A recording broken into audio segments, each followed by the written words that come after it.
In today's video, I'm going to teach you how to add a contact on CRM HubSpot. By the end, you'll be able to log in, navigate to the right place, create a brand new contact, and save all the essential details cleanly and confidently. Start by heading to the HubSpot login page and signing into your account.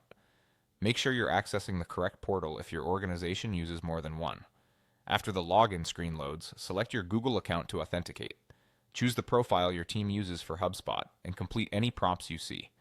If your company uses multi-factor authentication, approve the request so you land on your HubSpot homepage.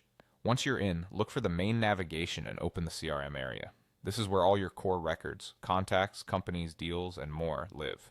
From there, go to Contacts. You'll see a list of existing people in your database. We're going to add a new one from here. Click Add Contacts. A menu will appear with options tailored to how you want to add records. For this walkthrough, select Create New.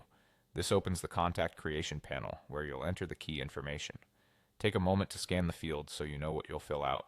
Begin with the email field. Type the contact's email address carefully.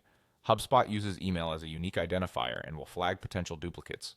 Using a work email is best for accurate associations and deliverability. If HubSpot detects that email already exists, it will alert you so you can avoid creating a duplicate record.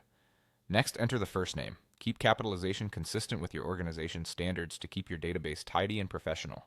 Then enter the last name. Accurate names help with personalization in emails and make searching your CRM much easier later. Now add the supporting details you have available, such as phone number and job title. When adding a phone number, include the country code for clarity, especially if you work with international contacts.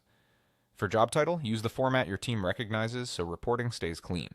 Only include information you're authorized to store and follow your organization's data privacy guidelines. Before you finalize, quickly review everything you've entered. Check for typos in the email, verify spelling on the name, and make sure the phone number is in the correct format. When you're confident everything looks good, click Create. HubSpot will save the record and take you to the new contact's profile, confirming the contact has been added successfully. That's it. You've signed in, navigated to contacts, created a new record, entered the essentials, and saved it. Follow these same steps each time to keep your CRM clean,